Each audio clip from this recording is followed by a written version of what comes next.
Herkese merhaba. Umarım herkesin sağlığı ve huzuru yerindedir. Bu hafta hak, hukuk, adalet, ilişkiler, estetik ve güzellik, uyumla ilgili konularda hayatımıza yeni bir dönemi başlatacağız. Fadime İpek Birel ben. Astroloji günlüğü olarak astrolojinin öngörülerini sizinle paylaşmaya çalışıyorum. Bu videoda 26 Eylül 2 Ekim arasındaki gökyüzü transitlerin burçlar etkilerini paylaşacağım. Bu videoyu Türkiye'nin en güzel yerlerinden birinde çekiyorum. Burası Ayvalık'ta Cunda Adası. Cunda Adası'nda güzel bir oteldeyim. Cunda Pierre adında butik ama çok profesyonel bir otel. Harika bir otel. Bu tarafa yolunuz düşerse uğramak isteyeceğiniz bir bölge zaten. Uğradığınızda kalmanızı mutlaka tavsiye ettiğim bir otelde Cunda Pierre. Şimdi bu haftanın önemli transit geçişlerinin burçlara etkilerini paylaşmaya başlayacağım. Bu haftanın en önemli konusu Terazi burcunda gerçekleşecek olan yeni ay olacak. Güneş tutulması modunda bir yeni ay olacak. Çünkü önümüzdeki sene Terazi burcu ve Koç burcu aksında tutulmalar olmaya başlayacak. Bu nedenle doğum haritamızdaki Terazi burcu ve Koç burcu temalarında hayatımızda 180 derece değişimlere başlayacağız.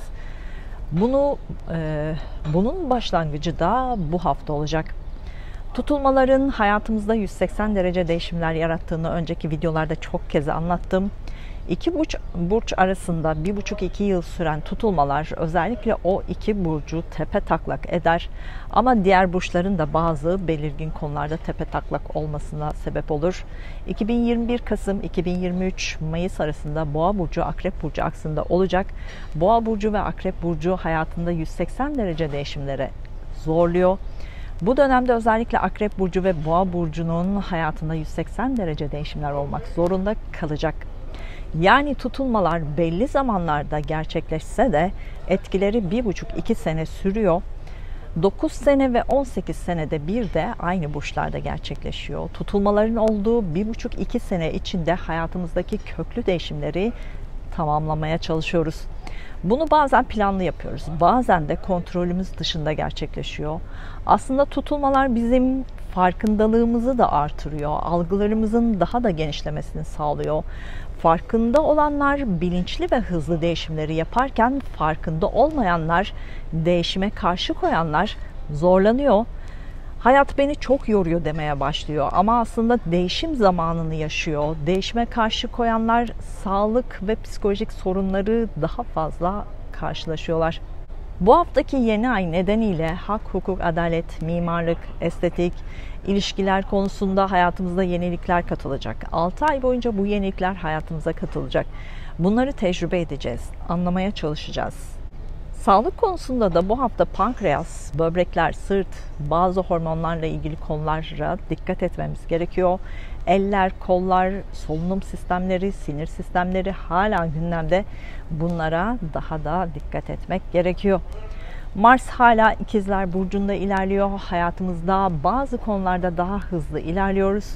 Hemen karar verip hemen uygulayabiliyoruz. Bu bazen tartışmalara, gerginliklere neden oluyor. Ancak bir yandan da bazı şeyleri hızla toparlamak güzel oluyor.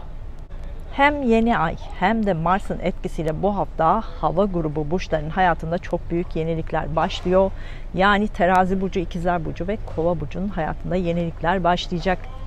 Yeni ayın etkisiyle de öncü burçların hayatında yine büyük değişimler olacak. Yani Koç burcu, Terazi burcu, Oğlak burcu ve Yengeç burcunun hayatında değişimler olmak zorunda.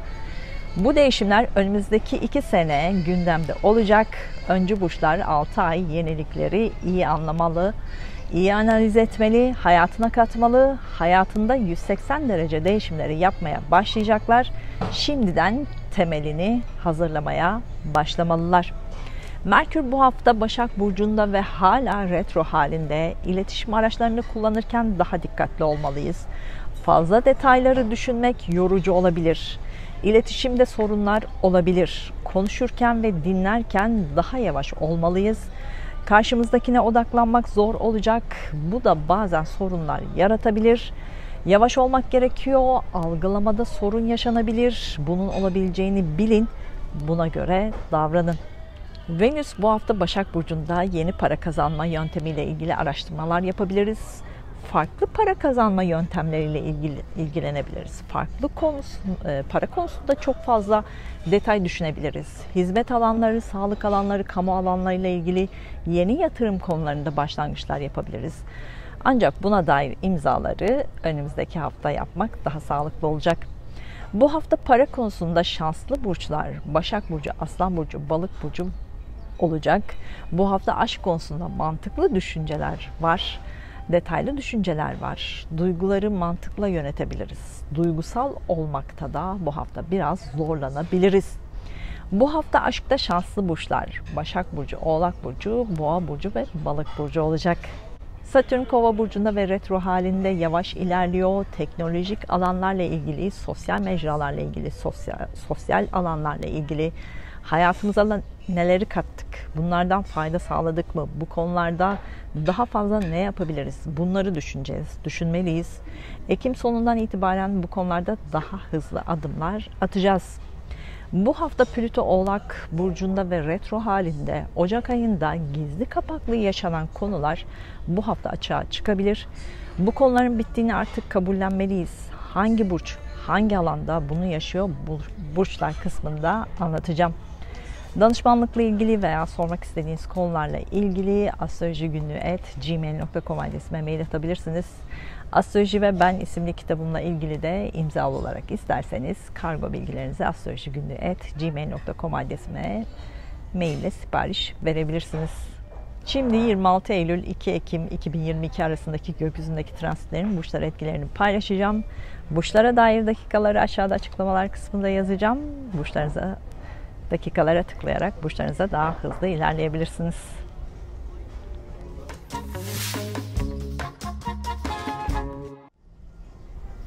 Burcu, yükselen burcu, ay burcu, Mars burcu ve Satürn burcu, Koç burcu olanlar 26 Eylül 2 Ekim haftası gökyüzü transitlerinin burcunuz etkilerini anlatmaya çalışacağım. Kanalıma abone olup zile basarsanız videolardan daha hızlı haber alabilirsiniz. Katıl butonuna basarak da üye olabilirsiniz. Kanalıma destek olabilirsiniz. Son bir aydır Merkür Retrosu vardı. Bu hem ilişkiler hem sağlık alanında sizi çok yordu. Eski ilişkiler tekrar gündeme geldi. Eski sağlık konuları tekrar gündeme geldi. Bunlarla ilgilendiniz. Bu hafta sonundan itibaren Merkür Retrosu bitecek. Yani bu hafta da retro etkisi hala devam ediyor. Özellikle sağlık konusunda bir ileri bir geri durum devam ediyor. Sağlık konusunda sabırlı olun. Yoksa psikolojik olarak zorlanacaksınız. Bu da sağlığınıza daha fazla etki edebilir. Bu haftanın en önemli konusu hafta başında gerçekleşecek olan Terazi burcunda gerçekleşecek olan yeni ay olacak. Güneş tutulması modunda olacak. Bu da sizi çok etkileyecek. Çünkü Nisan 2023'ten sonra tutulmalar Terazi burcu ve Koç burcu aksında gerçekleşmeye başlayacak. Bu nedenle de yeni ay çok önemli olacak. Hayatınızda 180 derece değişimler olacak. Tutulma etkilerini önümüzdeki 2 sene çok konuşacağız. Daha önceki videolarda çok anlattığım bir burçta yeni ay gerçekleşirken 6 ay sonra aynı burçta dolunay gerçekleşir. Yeni ay döneminde başlayan konular dolunay zamanında da tamamlanır. Ancak tutulmalar sürecinde 9 sene, 18 sene önce başlayan konular sonuçlanabilir ya da 180 derece değişime uğrar. Değişimi yaşamak zorunda kalırız. Biraz önce de söylediğim gibi bunu 2 sene sürekli konuşacağız. Bu hafta ikili ilişkilerde farkındalığınız artacak. Bu özel ilişkiniz olabilir, işle ilgili ilişkiniz olabilir, evliliğiniz olabilir. İlişkilerde bazı şeylerde aydınlanma olacak. Bazı şeylerin bitmesi gerektiğini anlayacaksınız. Bazı yeni adımlar atmanız gerektiğini daha iyi anlayacaksınız. Zaten son bir aydır Merkür Retrosu'nda ilişkilerinizi sorguladınız, kararlarınızı sorguladınız. Şimdi bu sorgulama sürecinde çıkan sonuçları kabullenme sürecine başlıyorsunuz. 10 Ekim'de Koç burcunda da bir dolunay gerçekleşecek. O zamana kadar bitmesi gereken konuları, başlanması gereken konuları daha iyi anlayacaksınız, farkına varacaksınız. İlişkilerinizde yeni adım atmanız gerekiyor. Ancak bu hafta Merkür hala retroda. Bu nedenle önümüzdeki haftadan sonra yeni ilişkilere başlamak daha kolay olacak. İlişkilerinizde yeni adımlar atmak daha kolay olacak. Bu hafta ilişkiler konusunda enerjiniz yüksek olacak. Karşınızdaki kişilere bu enerjiyi yansıtmanız da kolay olacak. Hem iş hem özel ilişkinizde güzel enerjilerle dolu olacaksınız. Ev alma, ev satma, ev taşıma konuları var. Bunlarla ilgili yeni adımlar atmak isteyebilirsiniz. Özellikle imza konusunda önümüzdeki haftayı beklemeniz daha iyi olacak. Bu hafta sağlık konusunda yeni gelişmeler var. Güzel haberler alınabilir. Estetik ve güzellikle ilgili işlemlerinizi de önümüzdeki haftaya bırakın. Yoksa 2 kere yapmak zorunda kalabilirsiniz. Son haftalarda iletişim, medya, lojistik, pazarlama alanlarıyla ilgili konularla ilgilenmek zorunda kaldınız. Bunlarla ilgili hızlı adımlar attınız. Bu hafta bu konularda yenilikler karşınıza çıkabilir. Yeni başlangıçlar da yapabilirsiniz. Yeni iş arayanlar, iletişim, medya, lojistik, pazarlama bölümlerinde yeni işler karşınıza çıkabilir. Algılarınız açık olsun. İşiniz varsa iletişim, medya, lojistik, pazarlama alanlarıyla ilgili yenilikleri işlerinize katabilirsiniz. Bu hafta kardeşleriniz veya akrabalarınızın hayatında büyük bir değişim olabilir. Buna da şahit olabilirsiniz. Onların yanında olun. Evlilik planı olanlar bu hafta yapacağınız organizasyonlarda bazı sorunlarla karşılaşabilirsiniz. Organizasyonlarınızı önümüzdeki hafta yapmakta fayda var. Günlük detaylara geçmeden önce yıllık danışmanlıkla ilgili, tek soru danışmanlığıyla ilgili, ilişki danışmanlığıyla ilgili veya diğer konulardaki danışmanlıklarla ilgili bilgi almak isterseniz astrolojigünlüğü@gmail.com adresime mail atabilirsiniz. Yorumlar kısmındaki linke tıklayarak da detayları görebilirsiniz. Hafta başında ikili görüşmeler var. Hem iş hem özel hayatınızla ilişkilerle ilgili yenilikler karşınıza çıkacak. Hafta ortasında finansal olarak sizi zorlayan konulara çözümler üreteceksiniz. Yeni ve büyük bir yatırımla ilgili adım atılabilir. Buna dair imzaları önümüzdeki hafta atın. Miras konularında yeni gelişmeler karşınıza bu hafta çıkabilir. Hafta sonunda yurt dışından, uzak yerlerden beklediğiniz haberleri alabilirsiniz. Bu haber yeni bir işle ilgili de olabilir. Hafta sonunda eğitimle ilgili konularda yeni haberler alınabilir. Bu haberlerle birlikte yeni başlangıçlar yapacaksınız. Sınavlarınız varsa hafta sonunda başarı var. Güzel bir hafta olmasını diliyorum. Duygusal hayatınızla ilgili işaretler için Ay burcunuzu, iş ve eğitim hayatınızla ilgili işaretler için Mars ve Satürn burcunuzda izlemelisiniz.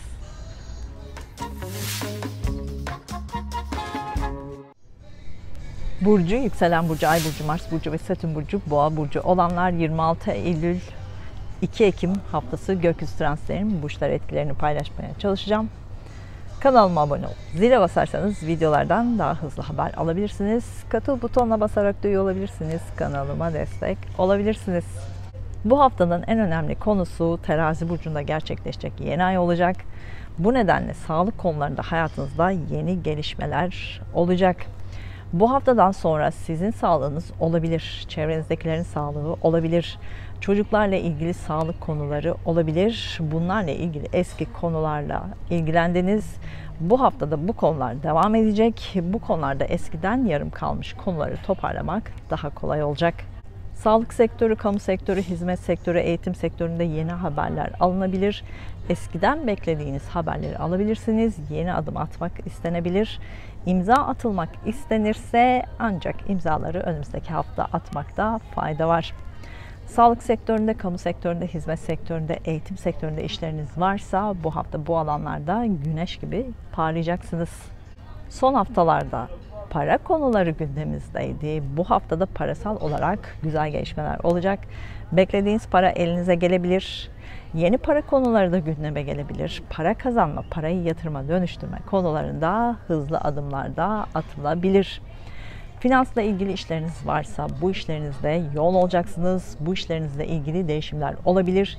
İşlerinizde değişiklik olabilir. Bunu da bu hafta değerlendirin. Bu hafta aşkta şans var. Ancak bu şans mantıklı kullanma da var. Aşk ilişkinizde mantıklı adımlar atılabilir. Aşk ilişkinizde para konusu da biraz ön planda gibi görünüyor.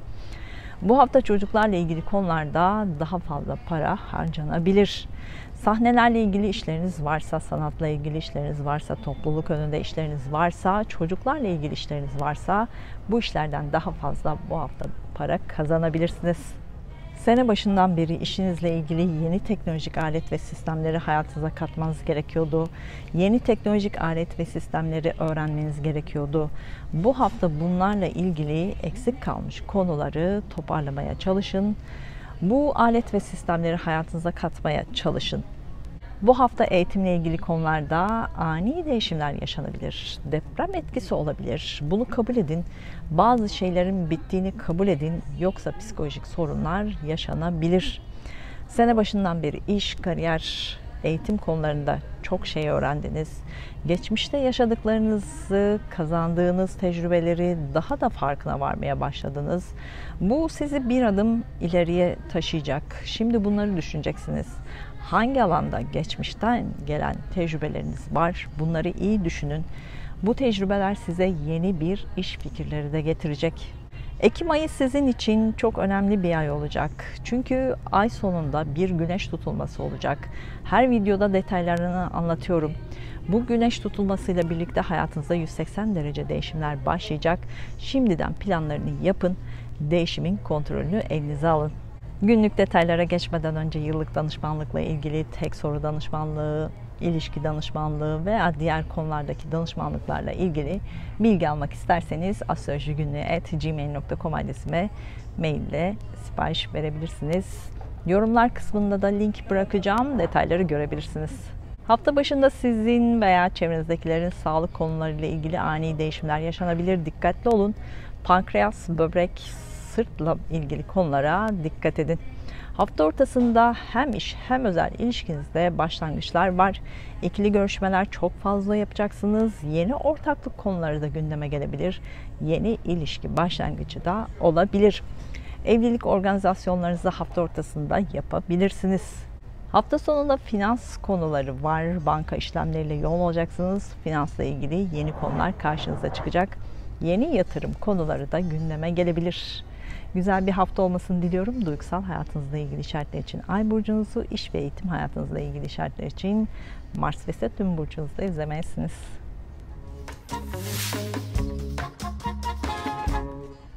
Burcu, yükselen burcu, Ay burcu, Mars burcu ve Satürn burcu, İkizler burcu olanlar 26 Eylül 2 Ekim haftası gökyüzü transitlerin burcunuza etkilerini paylaşacağım. Kanalıma abone olup zile basarsanız videolardan daha hızlı haber alabilirsiniz. Katıl butonuna basarak da üye olabilirsiniz. Kanalıma destek olabilirsiniz. Mars hala burcunuzda ilerliyor. Hayatınıza düzen katmaya devam ediyorsunuz.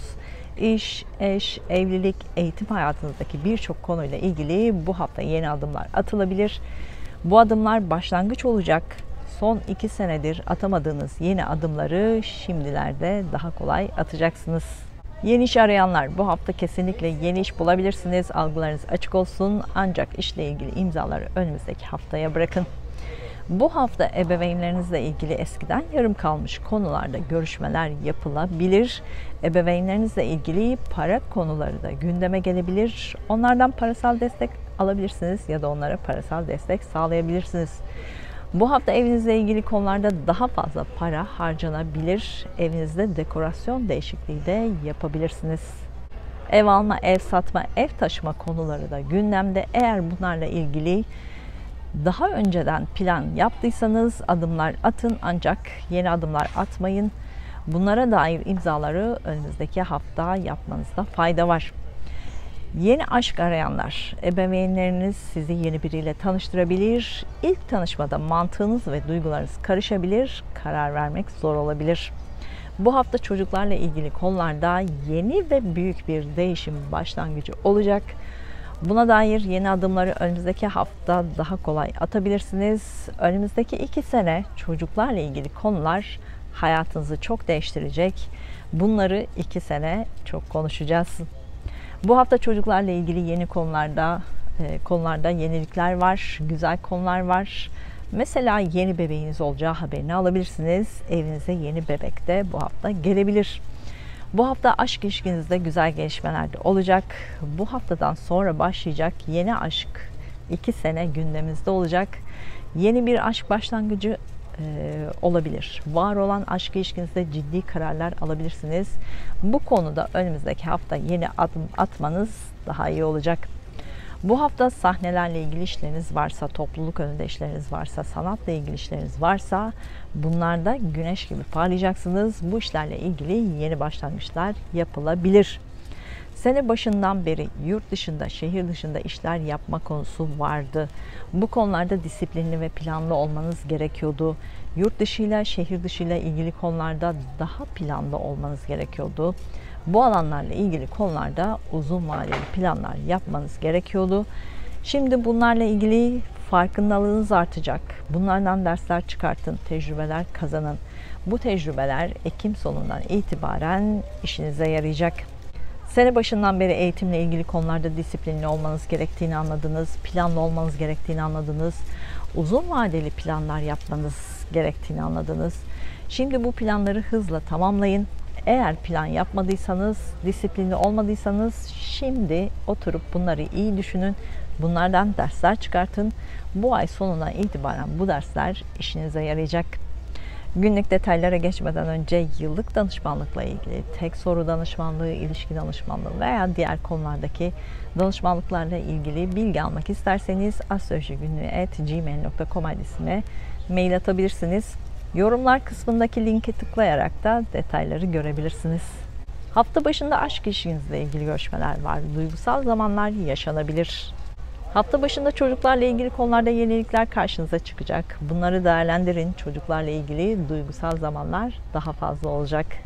Sanatsal çalışmalar yapıyorsanız, topluluk önünde çalışıyorsanız hafta başında başarılar kazanabilirsiniz.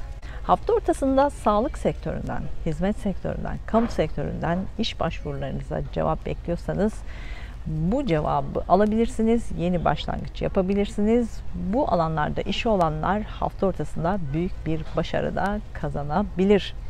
Hafta ortasında sağlıkla ilgili yeni gelişmeler var. Üreme organlarıyla ilgili daha dikkatli olun. Bunlarla ilgili kontrolleri yaptırmakta fayda var. Hafta sonunda hem iş hem özel ilişkinizde yeni başlangıçlar var. İlişkinizde yeni kararlar da alınabilir. Güzel bir hafta olmasını diliyorum. Duygusal hayatınızla ilgili işaretler için Ay burcunuzu, iş ve eğitim hayatınızla ilgili işaretler için Mars ve Satürn burcunuzda izlemelisiniz.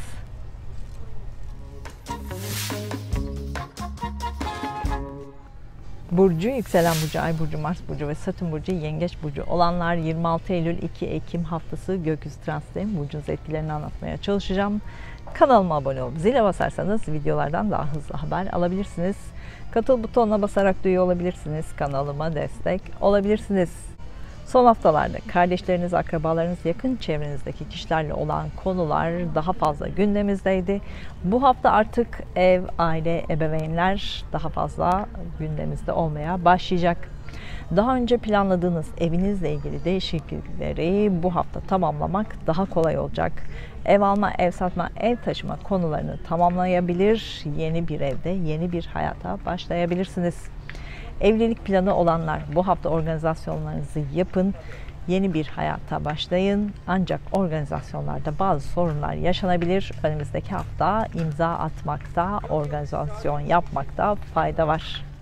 Evli olanlar, eşinizle ilgili bazı konular gündeme gelebilir. Eşinizle ilgili konularda yenilikler karşınıza çıkabilir. Sorunlu giden ilişkiniz var ise buna dair yeni bir karar alabilirsiniz. Bu hafta ebeveynlerinizle ilgili konularda yeni başlangıçlar olabilir. Ebeveynlerinizin hayatında değişimler olabilir. Bunları kabullenmeye çalışacaksınız. Bu hafta kardeşlerinizle, akrabalarınızla, komşularınızla iletişimde sorun yaşanabilir. Onları yanlış anlayabilirsiniz. Onlar sizi yanlış anlayabilir. Bunu bilin. Daha sakin ve anlayışlı olun. Sanatla, psikolojiyle ilgili işleriniz varsa bunlarla ilgili yeni konular karşınıza çıkabilir. Bu konularda daha yoğun çalışabilirsiniz. Son haftalarda psikolojik olarak yoruldunuz, kendinizi dinlemek istediğiniz, kendinizi anlamak istediğiniz, kendi halinizde olmak istediğiniz. Bu durum biraz daha devam edecek. Kendi içinizdeki enerjiyi yönetmeyi öğrenin. Kendi içinizdeki farkındalıkları öğrenin. Kendinizi eğitmek için ne yapmalısınız? Bunu iyi anlayın. Bunu iş, kariyer, eğitimde nasıl dönüştürebilirsiniz? Bunu anlamaya çalışın. Yazıyla, sanatla, dansla, müzikle, şiirle, yazı işleriyle ilgili alanlarda kendinize altyapı hazırlayın. Okuyun, konuşun, içinizdeki yazıyı aktarın. Bu size hem yol gösterecektir, hem enerjinizi atmanızı sağlayacaktır, hem de kariyer alanında yeni adımlar atmanızı sağlayacaktır. Yeni aşk arayanlar, kardeşleriniz, akrabalarınız, yakın çevrenizdeki kişiler sizi yeni biriyle tanıştırabilir. Bu aşkta tanışma yapın. Ancak başlangıcı önümüzdeki haftaya bırakın. İletişim, medya, lojistik, pazarlama alanlarında geçmişte yarım kalmış konular tekrar gündeme gelebilir. Bunları toparlamak kolay olacak. İletişim araçlarıyla ilgili araba gibi konularda eskiden sorunlu olan kısımlar tekrar gündeme gelebilir. Bunları tamir ettirmek zorunda kalabilirsiniz. Sene başından beri borç alacak konularıyla mücadele ettiniz. Bu hafta bunları muhakeme edeceksiniz.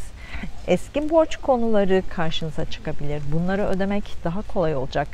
Pratik çözümler üretebilirsiniz. Eskiden yarım kalmış yatırım konuları karşınıza çıkabilir. Bunları tamamlayabilirsiniz. Bu hafta eşiniz veya iş arkadaşlarınızla ilgili bazı ilişkilerde büyük bir değişim yaşanabilir. Bu konu yaşanacak ve bitecek. Bunu kabullenin. Günlük detaylara geçmeden önce yıllık danışmanlıkla ilgili, tek soru danışmanlığıyla ilgili, danışmanlıklarla ilgili, ilişki danışmanlığı veya diğer konulardaki danışmanlıklarla ilgili bilgi almak isterseniz astrolojigünlüğü@gmail.com adresime mail atabilirsiniz. Yorumlar kısmındaki linki tıklayarak da detayları görebilirsiniz. Hafta başında evinizde vakit geçirmek isteyeceksiniz. Evinizle ilgili değişimleri tamamlanabilir. Hafta başında ebeveynlerinizle ilgili yeni konular karşınıza çıkacak. Bunları anlamaya çalışın. Hafta ortasında aşk hayatınızla ilgili güzel gelişmeler olacak. Duygusallık var. Aşk ilişkinizde yeni ve ciddi kararlar alınabilir. Bununla ilgili görüşmeler yapılabilir. Hafta ortasında çocuklar veya çocuklarınızla daha fazla zaman geçireceksiniz. Çocuklar veya çocuklarınızla ilgili yenilikler karşınıza çıkacak.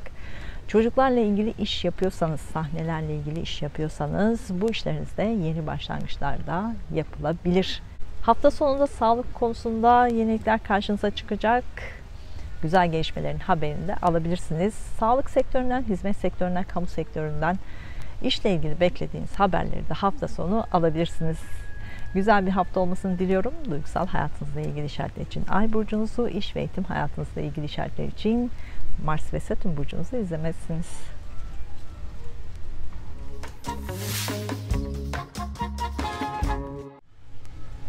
Burcu, yükselen burcu, ay burcu, Mars burcu ve Satürn burcu, Aslan burcu olanlar 26 Eylül 2 Ekim arasındaki gökyüzü transitlerinin burcunuza etkilerini anlatmaya çalışacağım.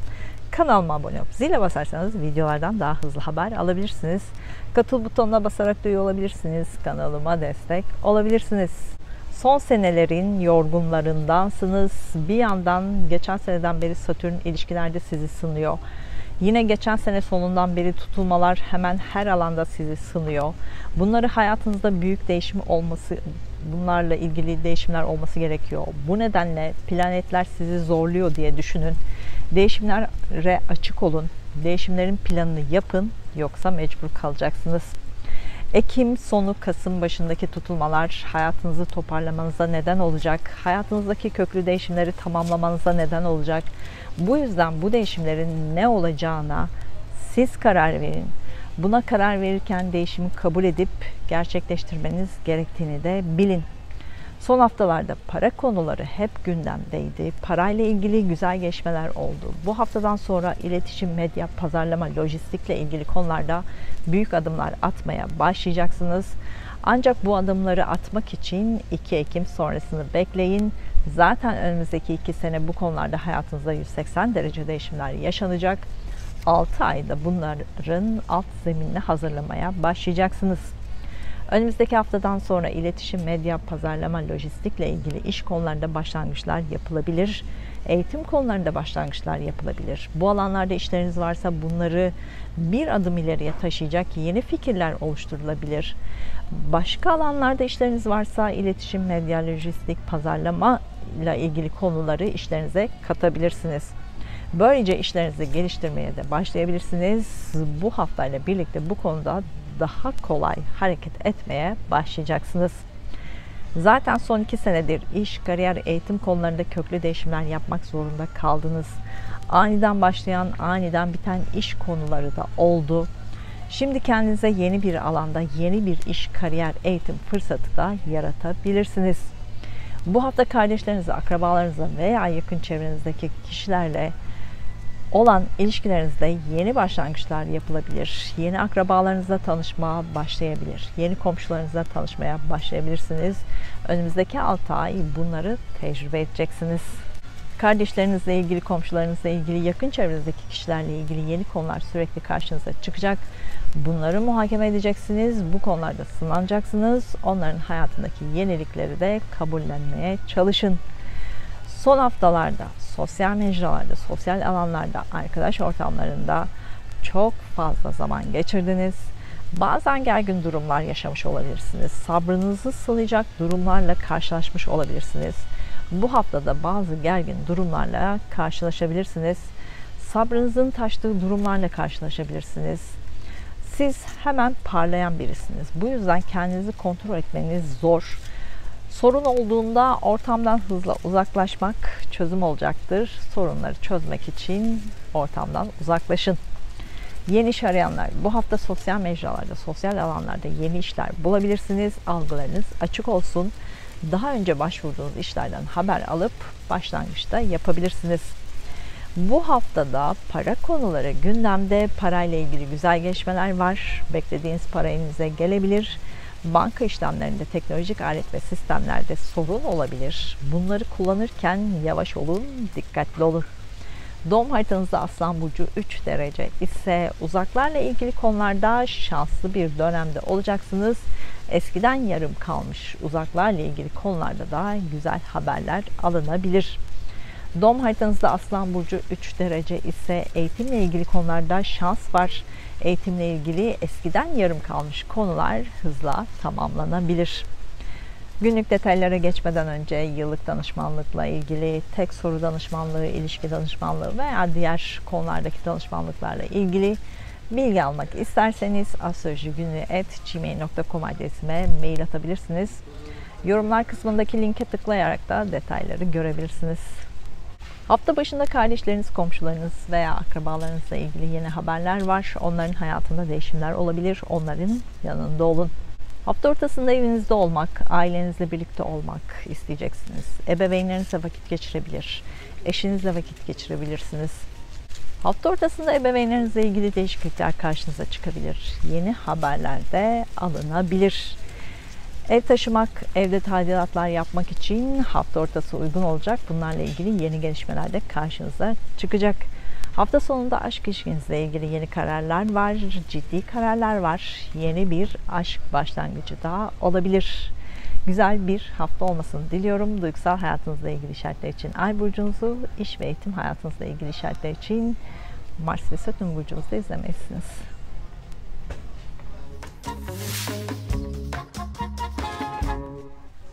Burcu, yükselen burcu, ay burcu, Mars burcu ve Satürn burcu, Başak burcu olanlar 26 Eylül 2 Ekim haftası gökyüzü transitlerinin burcunuz etkilerini anlatmaya çalışacağım. Kanalıma abone olup zile basarsanız videolardan daha hızlı haber alabilirsiniz. Katıl butonuna basarak da üye olabilirsiniz. Kanalıma destek olabilirsiniz. Son haftalarda işleriniz çok yoğundu. Bu haftada iş hayatındaki yoğun tempoya devam ediyor. Bu yoğunluk sizi biraz fazla bunalttı. Eğer buna sabrederseniz başarılı olacaksınız. Eğer sabredemezseniz işten ayrılmayı düşünebilirsiniz. İşinizi değiştirmeyi düşünebilirsiniz.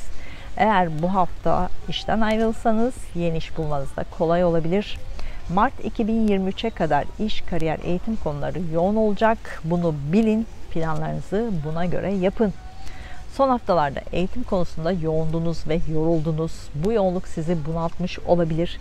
Bu haftada yoğun olacaksınız, bu haftada yorulacaksınız ama başarılı da olacaksınız.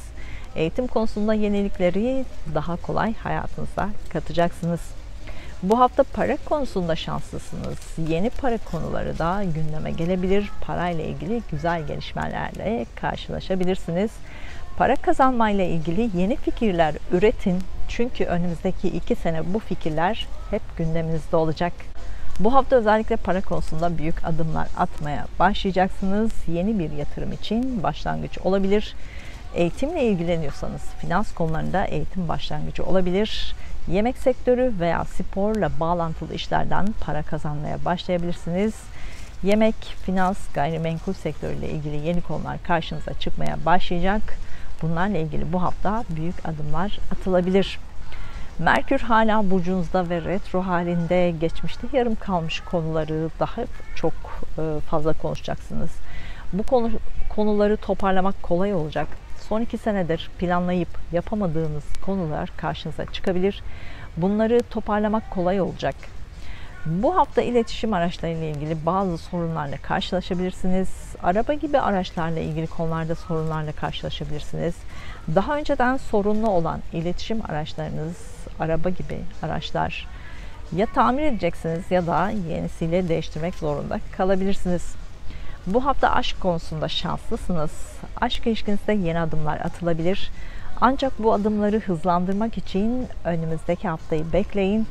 Aşkta mantıklı düşünceler var, detaylı düşünceler var. Bunları fazla kafaya takmayın.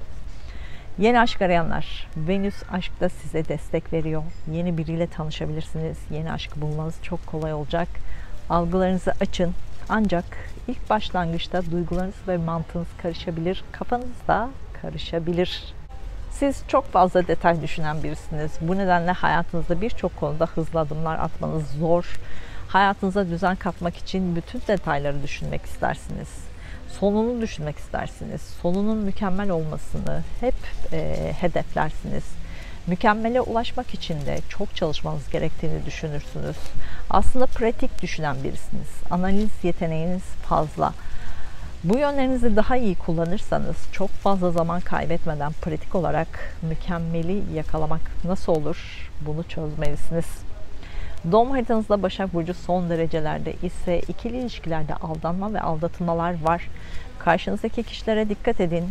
Merhamet duygularınız sömürülebilir. Duygusal konularda daha dikkatli olun. Sene başından beri sağlıkla ilgili karşınıza çıkan konuları toparlayacaksınız. Sağlık konusunda eğer bir sorununuz varsa bu sorunla ilgili detaylara takılmayın. Sorunu çözmek için kesinlikle planlı ve disiplinli olun. Yani bir ilacı kullanıyorsanız mutlaka kuralına göre kullanın. Uzun süre kullanmanız gerekiyorsa bunu mutlaka yapın. Üzerinde çok fazla muhakeme etmeyin. İyi geleceğine inandığınız her sistem sizi iyileştirir. Buna inanın. Sağlık konusunda kafanızda büyütmeyin. Çözmeniz için kafanızda karamsar ve kuşkulu düşüncelerden uzak kalın. Şubat 2023'e kadar sağlıkla ilgili karamsar düşünceler, kuşkular mutlaka olacaksınız. Bunları eğitmeye çalışın. Bunu öğrenmelisiniz. Yoksa sağlık sorunları hep yaşarsınız. Günlük detaylara geçmeden önce yıllık danışmanlıkla ilgili, tek soru danışmanlığıyla ilgili, ilişkilerle ilgili konularda, danışmanlıklarla ilgili konularda bilgi almak isterseniz astrolojigünlüğü@gmail.com adresime mail atabilirsiniz. Yorumlar kısmındaki linke tıklayarak da detayları görebilirsiniz. Hafta başında parasal konularda güzel haberler var. Yeni parasal kaynaklarla ilgili başlangıçlar da yapılabilir. Yemekle ilgili, estetik ve güzellikle ilgili, finansla ilgili işi olanlar hafta başında bu işlerde başlangıç yapılabilir. İşi olmayanlar hafta başında bu alanlarda iş haberleri alabilir ve başlangıç yapabilir. Hafta ortasında kardeşleriniz, akrabalarınız veya komşularınızla vakit geçirebilirsiniz. Onların hayatında yenilikler olacak. Onların yanında olun.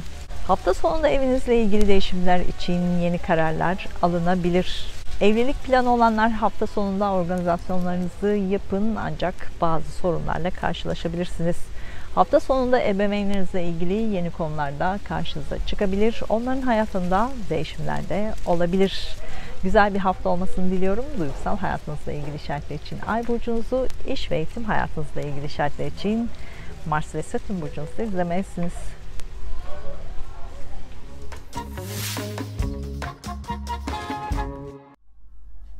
Burcu, yükselen burcu, ay burcu, Mars burcu ve Satürn burcu, terazi burcu olanlar 26 Eylül 2 Ekim haftası gökyüzü transitindeyim. Burcunuz etkilerini anlatmaya çalışacağım.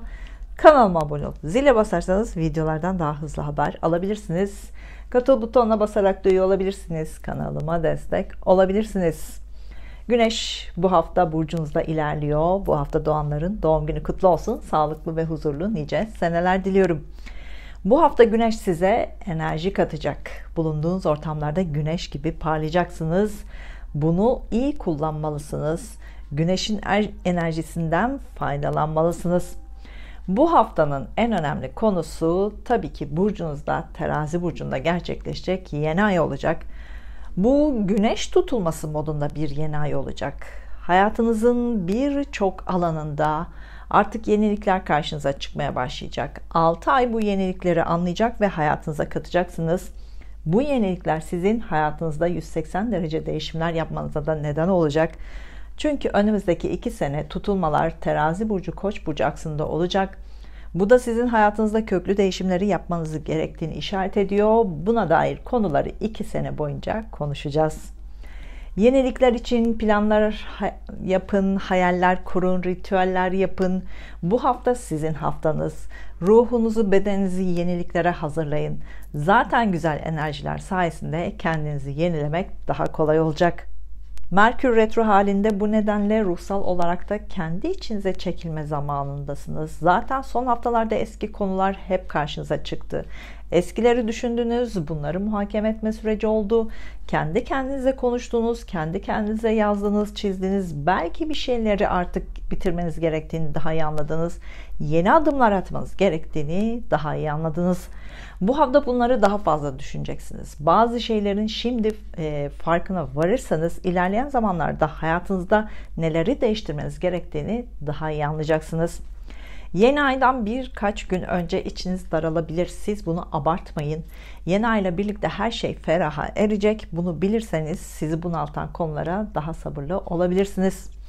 Artık geçmişle vedalaşın, yeniliklere yer açın. Böylece bu haftadan sonra yeniden doğmuş gibi hissedeceksiniz. Farkındalığınız artacak. Her şeye daha farklı bakmaya başlayacaksınız.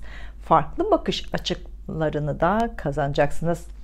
Son haftalarda eğitimle ilgili konularda yoğundunuz, yoruldunuz. Bu haftada yoğun olacaksınız. Eğitimle ilgili yeni konular karşınıza çıkacak. Bu yeni konular sizi biraz gergin yapabilir. Ancak bunlarla ilgili atacağınız adımlar sizin için çok önemli olacak. Bu hafta yurt dışıyla veya şehir dışıyla ilgili konular, uzak yerlerle ilgili konular gündemimizde olacak. Bunlarla ilgili yeni başlangıçlar da yapılabilir. Son haftalarda uzun yolculuklar yapmaya başladınız. Bu haftada uzun yolculuklar yapacaksınız. Yeni uzun yolculuk planları da yapılabilir.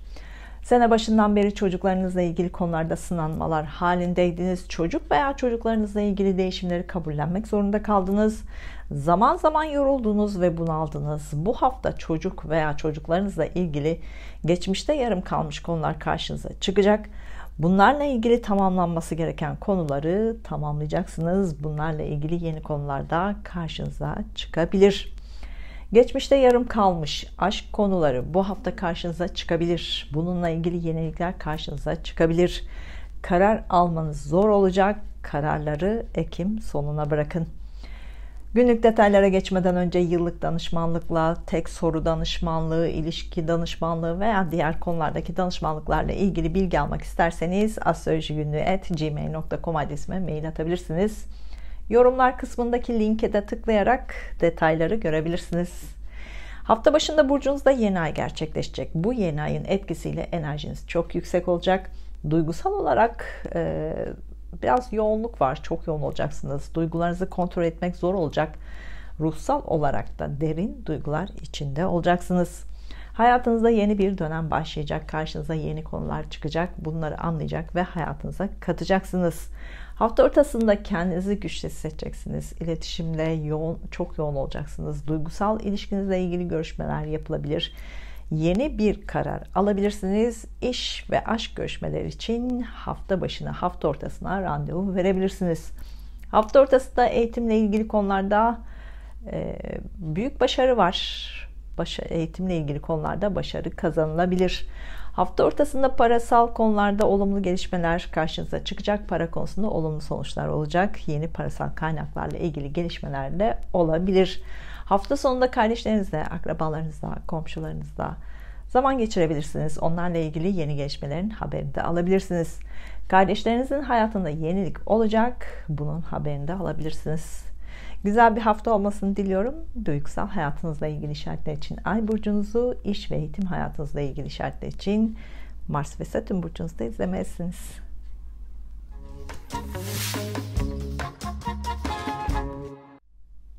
Burcu, yükselen burcu, ay burcu, Mars burcu ve Satürn burcu, Akrep burcu olanlar 26 Eylül 2 Ekim haftası gökyüzü transitlerinin burcunuz etkilerini anlatmaya çalışacağım.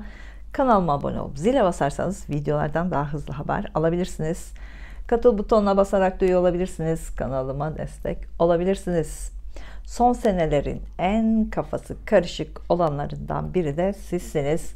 Hayatınızda büyük değişimler içindesiniz. Umarım bunun da farkındasınız. Çünkü geçmişle vedalaşma süreciniz var.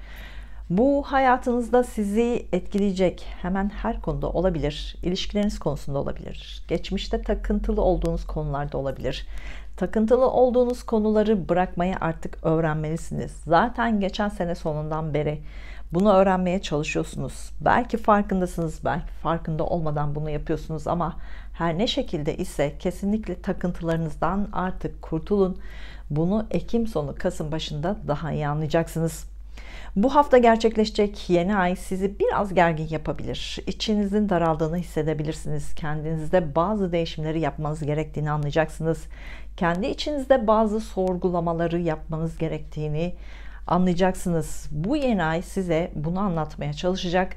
Zaten son günlerde kendi içinizde konuşmalarınız daha fazla oldu. Muhakeme süreci vardı. Eski konular hep karşınıza çıktı. Bu eski konular sizin karakterinizi etkileyecek konulardı. Siz de bunu kendi içinizde konuşmaya başladınız. Siz zaten başkalarıyla çok fazla konuşan biri değilsiniz, ketumsunuz. Bu nedenle de her şeyi kendi içinizde çözmeye çalışırsınız. Bazen bu özelliğiniz nedeniyle bir çemberin içinde sıkışıp kalabiliyorsunuz. Çember içinde yanıp kül oluyorsunuz ama sonrasında küllerinizden doğuyorsunuz. Yani sizi en iyi anlayan yine siz oluyorsunuz. Bu sizi güçlü yapsa da bazen çok yorucu da olabiliyor ama yine de bundan vazgeçemiyorsunuz diyebilirim. Yeni ayla birlikte kendi içinize dönme süreci var. Kendi enerjinizi yenileme süreci var. Şimdi küllerinizden doğma zamanı diye düşünebilirsiniz. Bu hafta psikolojik ve ruhsal olarak bir süreç geçireceksiniz ama ruhsal olarak kendinizi yenileyeceğiniz bir sürecin başlangıcını yapacaksınız. Bu yüzden sizi bunaltacak konulara sabretmelisiniz. Bu hafta arkadaş ortamlarında yoğun iletişim halinde olacaksınız. Siz konuşacaksınız, siz konuşulacaksınız. Arkadaş ilişkilerinde bazı anlaşmazlıklar da yaşanabilir. İletişim sorunları yaşanabilir. Anlatırken, dinlerken daha dikkatli olun, sabırlı olun, fevri olmayın. Sosyal mecralarda, sosyal alanlarda yapacağınız işlerde, teknolojik alet ve sistemlerde sorunlar yaşanabilir. Bunları kullanırken daha yavaş olun, daha dikkatli olun. Yeni aşk arayanlar sosyal mecralarda, arkadaş ortamlarında yeni aşkı bulabilirsiniz. Aşkta mantıklı düşünceler var. Detaylara takılmayın. Yeni başlayacak aşk ilişkisinde iletişim sorunu da yaşanabilir. Son haftalarda finansal olarak zorlandınız. Bu haftada finans konularında zorlanma var. Harcamalarınıza dikkat edin. Son haftalarda eş veya ortakla ilgili hukuksal süreçler vardı. Bu haftada bu süreçlerle ilgili yeni gelişmeler var. Sene başından beri evinizle ilgili konularda değişiklik yapmanız gerekiyordu. Bunu planlı ve disiplinli bir şekilde yapmanız gerekiyordu. Siz bu konuda pratik düşündüğünüz için plan yapmadınız. Bu da bazı sorunlara neden olmuş olabilir. Şimdi bunları düşüneceksiniz. Evinizle ilgili değişimlerde planları yapın. Ekim sonundan itibaren de değişimler başlayacak. Günlük detaylara geçmeden önce yıllık danışmanlık, tek soru danışmanlığı, ilişki danışmanlığı ile ilgili diğer konulardaki danışmanlıklarla ilgili bilgi almak isterseniz astrolojigünlüğü@gmail.com adresime maille sipariş verebilirsiniz. Yorumlar kısmındaki linke tıklayarak da detayları görebilirsiniz. Hafta başında kendi içinizde çok fazla konuşacaksınız. Biraz depresif durumlar var. Bunu kontrol edin. Duygusal patlamalar yaşanabilir. Nefes alamadığınızı düşünebilirsiniz. Bunları bilirseniz, hazırlıklı olursanız sorun yaşamadan hızlı çözüm üretebilirsiniz. Hafta ortasında kendinizi güçlü hissedeceksiniz. Duygusal ilişkinizle ilgili görüşmeler yapılabilir. Yeni bir karar alabilirsiniz. İş, aşk görüşmeleri için, randevular için hafta ortasına randevu verebilirsiniz. Hafta sonunda parayla ilgili konular gündeme gelecek. Finansla ilgili işlerde güçlü olacaksınız. Yeni yatırım konularıyla ilgili başlangıçlar da yapılabilir. Güzel bir hafta olmasını diliyorum. Duygusal hayatınızla ilgili işaretler için Ay burcunuzu, iş ve eğitim hayatınızla ilgili işaretler için Mars ve Satürn burcunuzda izlemelisiniz.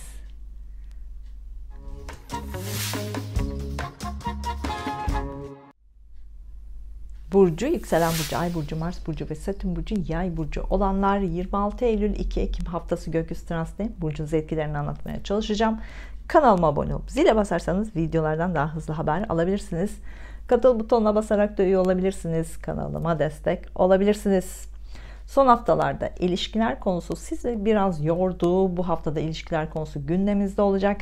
Hem iş ilişkinizde, hem aile ilişkinizde, hem aşk ilişkinizde, hem özel ilişkinizde dengeleri sağlamaya çalışacaksınız. Konuşmalar yapacaksınız, anlatmaya çalışacaksınız, anlamaya çalışacaksınız. Yine bu haftada çok yorulacaksınız. Bu hafta ilişkiler konusunda mantık ve duygusallık bazen karışacak. Kararlarınızda kafanız karışacak. Karar almak zor olabilir. Son 2 senedir ilişkilerinizle ilgili sınanmalar halindeydiniz. Karşınızdaki kişi veya kişilerle ilgili farkındalıklarınız arttı. Karşınızdaki kişileri farklı görmeye başladınız. İlişkinizi değerlendirmeye çalıştınız.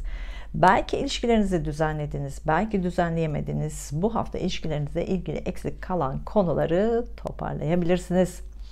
Evlilik planı olanlar bu hafta organizasyonlarınızı yaparsanız yeni bir hayata başlayacaksınız, yeni bir düzene başlayacaksınız. Ancak organizasyonlarınızda bazı sorunlar yaşanabilir.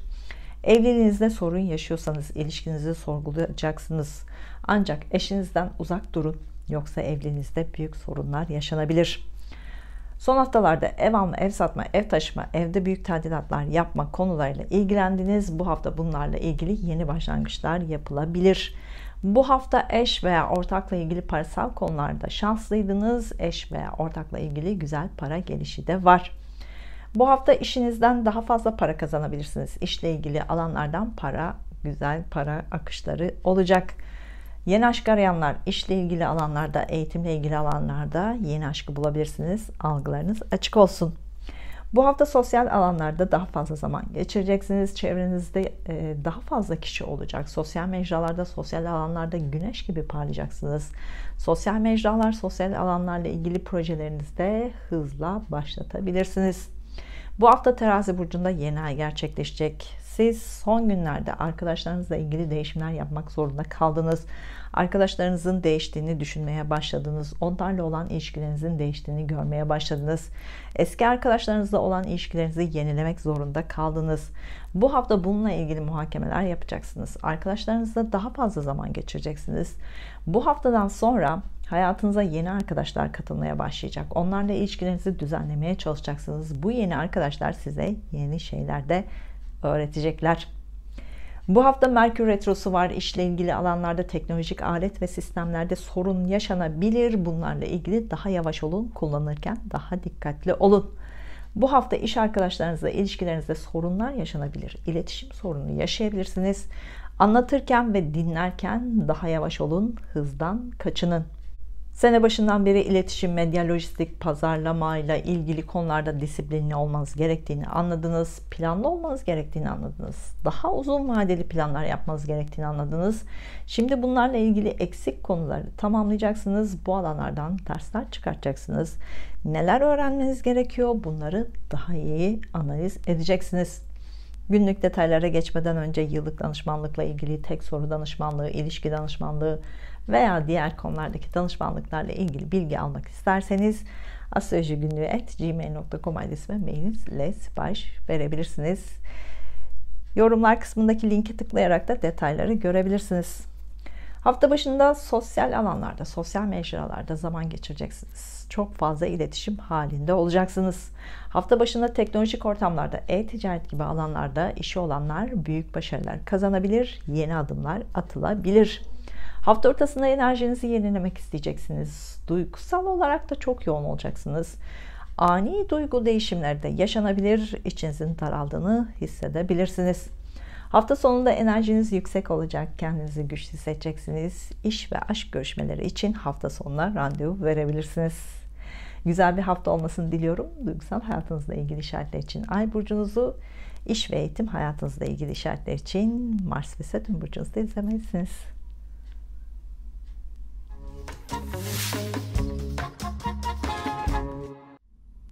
Burcu, yükselen burcu, ay burcu, Mars burcu ve Satürn burcu, Oğlak burcu olanlar 26 Eylül 2 Ekim haftası gökyüzü transferinin burcunuz etkilerini anlatmaya çalışacağım.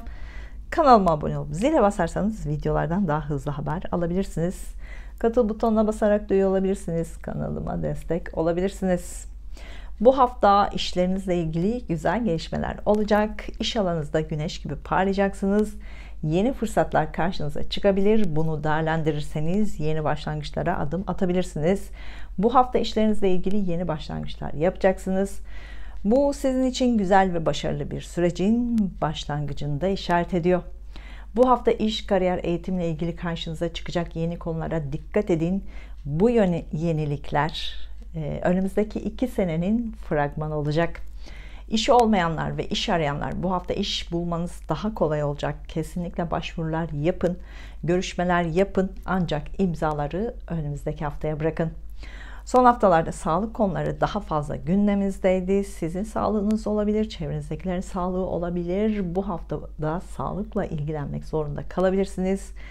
Dişler, kemikler, dizler, ellere dikkat edin. Hızlı hareket ederseniz bazı kazalarla karşılaşabilirsiniz. Yeni iş arayanlar sağlık sektöründe, kamu sektöründe, hizmet sektöründe, eğitim sektöründe işler bulabilirsiniz. Algılarınız açık olsun. Bu işlerden haber bekliyorsanız bu hafta haber alabilirsiniz. İş anlaşmalarınızı önümüzdeki hafta imzalayın. Bu hafta uzun yolculuklar gündemde, uzun yolculuklar ve aşk konusu gündemde. Uzaktaki aşk ilişkinizle ilgili güzel gelişmeler yaşanabilir. Bu ilişkiyle ilgili fazla detay düşünmeyin. Mantıklı düşünceler duygularınızı frenleyebilir. Bunu yapmayın. Güzel duygular var. Bunun değerini bilin. Eğitimle ilgili güzel haberler alınabilir. Eğitimle ilgili işleriniz varsa bundan daha fazla para kazanılabilir. Eğitimle ilgili konularda teknolojik alet ve sistemlerde sorunlar yaşanabilir. Daha yavaş olun. Bunlarla ilgili değişiklikler yapmak zorunda kalınabilir.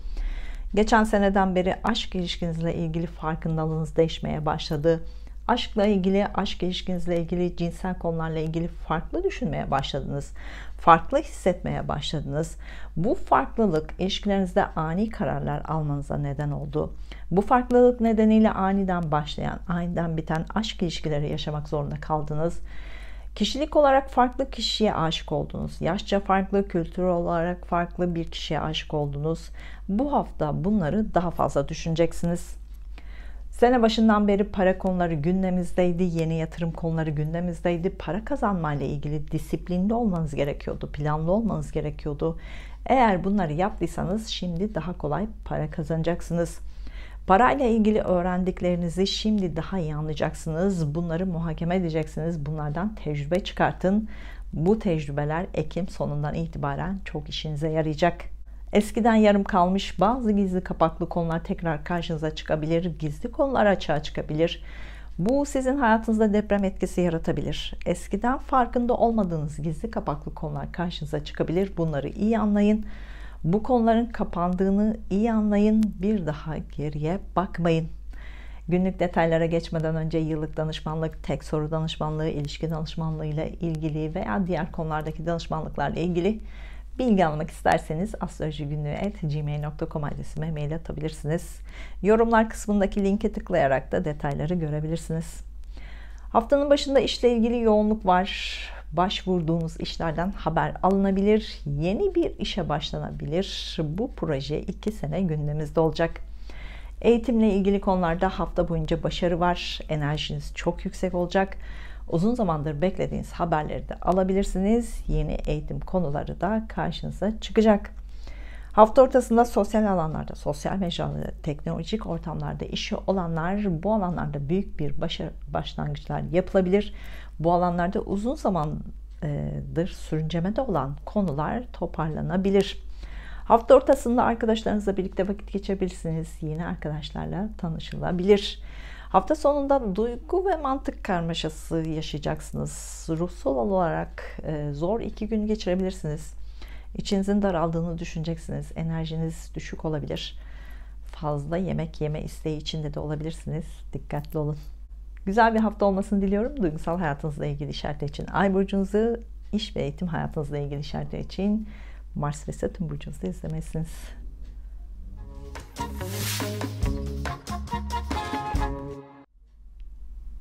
Burcu, yükselen burcu, Ay burcu, Mars burcu ve Satürn burcu, Kova burcu olanlar 26 Eylül 2 Ekim haftası gökyüzü transitinin burcunuz etkilerini anlatmaya çalışacağım.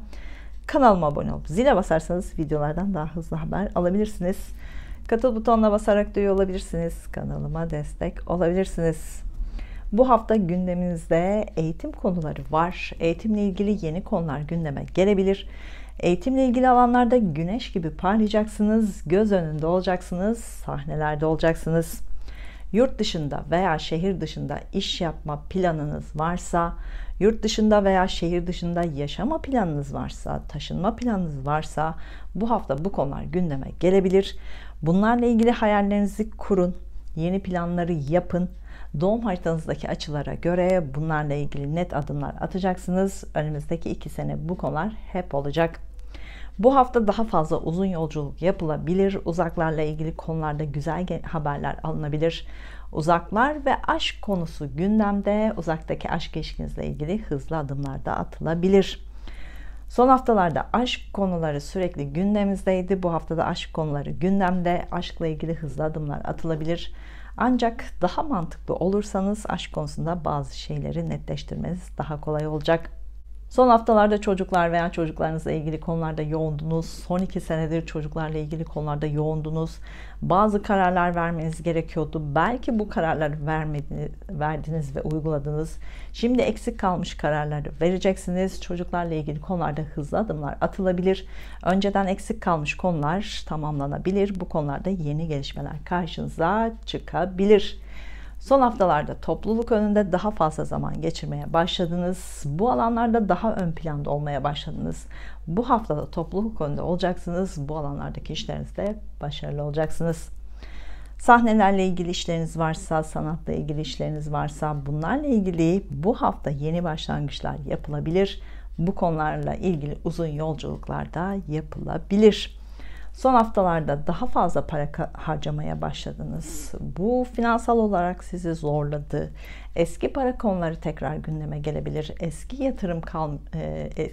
Eskiden yarım kalmış para konuları gündeme gelebilir.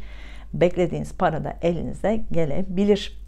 Eş veya ortakla ilgili para konusunda beklediğiniz haberleri alabilirsiniz. Hukuksal süreçler ve parayla ilgili güzel gelişmeler olacak. Hukuksal süreçlerden veya miras gibi konulardan beklediğiniz haberleri de alabilirsiniz. Diğer videolarda söylediğim, şimdi de söyleyeceğim. Satürn sene başından beri sizi eğitmeye çalıştı. Disiplinli olmanız için baskı yapmaya başladı. Planlı olmanız için baskı yapmaya çalıştı. Hem iş hem özel hayatınızda başlattığınız konuları bu hafta toparlayacaksınız. Biraz daha plansız ve disiplinden uzak olabilirsiniz. Yeni konulara başlamaktansa yarım kalmış konuları toparlamak daha kolay olacak. Kendinize eğiteceğiniz konulara odaklanın. Bunun ne olduğunu daha iyi anlayacaksınız. Satürn hayatınızı düzenlemeniz için sizi zorluyor. Geçmişte yaşadıklarınızdan dersler çıkartmanız için işaretler ediyor. Geçmiş birikimlerinizi iyi anlayın, iyi analiz edin. Bu birikimler sizi geleceğe taşıyacak. Değerli tecrübeler olacak. Şimdi bunları anlamaya başlayacaksınız. Bunları muhakeme etmeye başlayacaksınız. Günlük detaylara geçmeden önce yıllık danışmanlıkla ilgili, tek soru danışmanlığıyla ilgili, ilişki danışmanlığı veya diğer konulardaki danışmanlıklarla ilgili bilgi almak isterseniz astrolojigünlüğe@gmail.com adresime mail atabilirsiniz. Yorumlar kısmındaki linke tıklayarak da detayları görebilirsiniz. Hafta başında uzun yolculuklar var. Yeni uzun yolculuk planları da yapılabilir. Yurt dışından beklediğiniz haberleri hafta başında alabilirsiniz. Yurt dışı gezisi için planlar yapılabilir. Bu planları yılın sonlarında uygulayabilirsiniz. Eğitim hayatında olanlar hafta boyunca beklediğiniz sonuçları alabilirsiniz. Hafta boyunca eğitimle ilgili büyük bir başarı kazanabilirsiniz. Yeni bir başlangıç da var. Hafta ortasında işinizle ilgili güzel gelişmeler olacak. İşinizle ilgili bazı konular artık netleşecek. İşinizle ilgili büyük bir adım atılabilir. Yeni başlangıç yapılabilir. Hafta sonunda arkadaşlarınızla vakit geçirebilirsiniz. Arkadaşlarınızın hayatındaki yeniliklere şahit olabilirsiniz. Güzel bir hafta olmasını diliyorum. Duygusal hayatınızla ilgili işaretler için Ay burcunuzu, iş ve eğitim hayatınızla ilgili işaretler için Mars ve Satürn burcunuzda izlemelisiniz.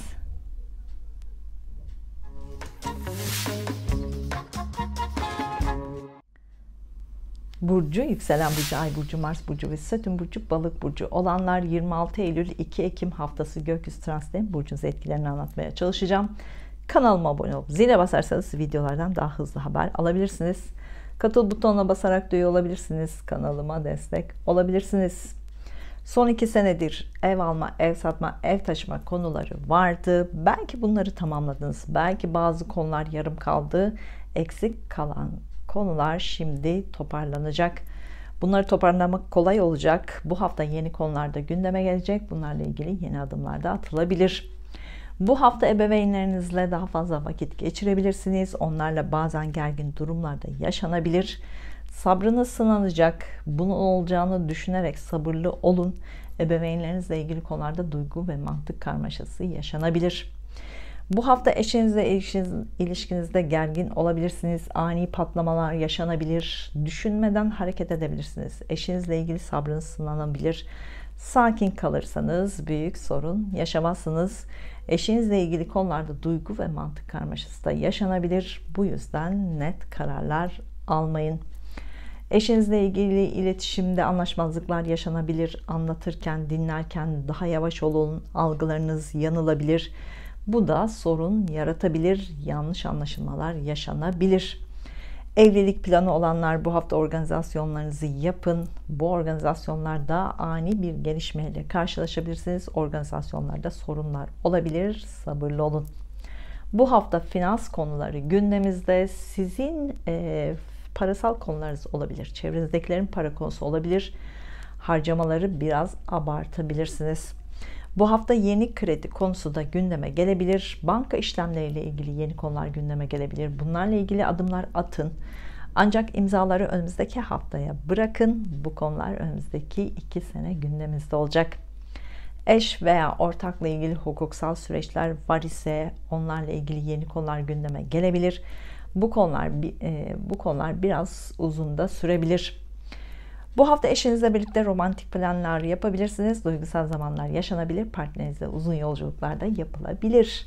Bu hafta ikili ilişkilerde yoğun olacaksınız. Çok fazla kişiyle görüşme yapacaksınız. Sürekli konuşmalar yapacaksınız. Eskiden yarım kalmış konuları toparlamak da kolay olacak. Finansal olarak biraz fazla harcama yapılabilir. Bu hafta yeni bir yatırımla ilgili yeni bir adım atabilirsiniz. Buna dair planlarınızı yapın. Ancak imzaları önümüzdeki haftaya bırakın.